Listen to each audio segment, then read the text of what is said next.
Boker Tov, aujourd'hui, 23 du mois de Nissan, 28 avril, quelques mots sur la grandeur du jour aujourd'hui. C'est vrai que la fête est finie, ça y est, on a repris les portables, les voitures, ça y est, on a une électricité, on a tout repris.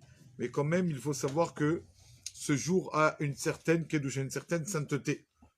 Toujours le jour du lendemain des trois fêtes, donc lendemain de Pessah, lendemain de Shavuot, lendemain de Sukkot, les lendemains de fête s'appellent Isru Chag. Isru Chag. Qu'est-ce que veut dire Isru Chag? Voilà ce que nous dit la Gemara. Voilà. Amar Rabbi Yirmeya, Mishum, dit Rabbi Yirmeya au nom de Rabbi Shimon Bar Yochai. Tout celui qui fait Isru Chag, donc Chag c'est la fête. C'est quoi Isru Chag? Isru, ça vient de être attaché. Celui qui reste encore un peu attaché à la fête. Isru Chag.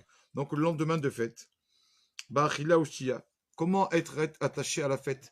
Faire un peu un bon repas aussi, encore un peu comme la fête. Marquer le coup quoi, dans le repas. Dans le manger, le repas comme la boisson. Ma'ale alav akatouv. Akadosh Baruch Hu nous compte. Keilu bana misbeach. Be'ekriv alav korban. Comme si on a fait un autel de sacrifice pour Hachem. On a mis dessus et on a donc amené un sacrifice pour Hachem. Un korban. Un sacrifice. Comme si on amenait un sacrifice pendant la fête. Donc c'est pour ça que on doit aujourd'hui Isru Chag. Donc Isru veut dire attaché. D'accord? Dis-nous ça, c'est comme un Kadosh Baruch Hu, c'est comme un papa et un fils qui doivent se quitter. Le fils s'en va en voyage pendant plusieurs mois. Et donc ils sont là, c'est tout. Dieu envoie. Il dit attends, il nous reste encore 2 minutes. D'accord? Reste encore un peu avec moi. Il dit pareil, il y a Kadosh Baruch Hu avec nous comme ça. Vous avez fait la fête, vous étiez là. Ne partez pas de suite dans le chol, dans le profane complet. Restez encore un peu avec moi, encore un jour. C'est ça qu'aujourd'hui, on doit marquer le coup. Isru Chag, si on reste attaché à la fête. Baravotim. Baravotim, ça veut dire avec des épaisseurs, avec quelque chose d'épais, c'est-à-dire on épaissit encore un peu la table, on met quand même un bon plat, etc. Alors quand une personne fait ça, Ad Karnot Hamizbeach, c'est comme s'il approchait les coins du Misbeach, de l'autel du Beth Amikdash.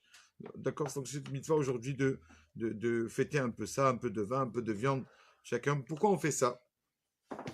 Aussi pour montrer que c'est pas que ça y est, on a fini, c'est bon, on s'est débarrassé. C'est bon, on en a marre, on a fait tout ça parce qu'on n'avait pas le choix.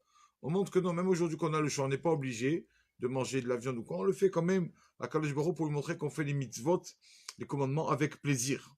Dans le Talmud de Jérusalem, ce jour-là, le Isru Chag, le lendemain de la fête, s'appelle Bre de Moada, le fils de la fête. Ça, il s'appelle ce jour-là.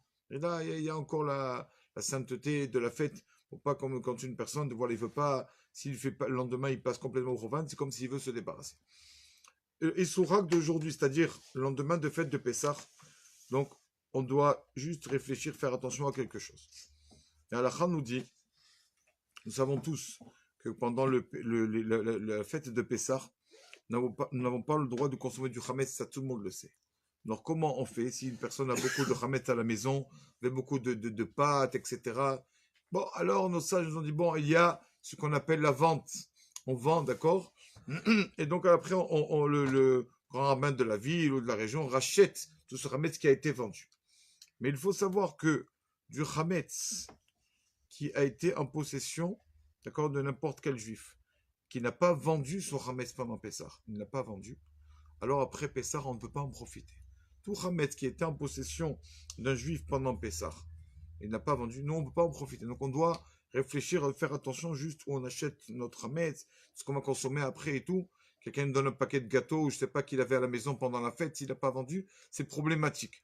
On doit prendre que du Hametz qui, bon, il y a même des personnes qui, même ce qui a été vendu, ils ne touchent pas. Ils disent non, on veut que du nouveau après Pessah, de nouvelles farines, etc.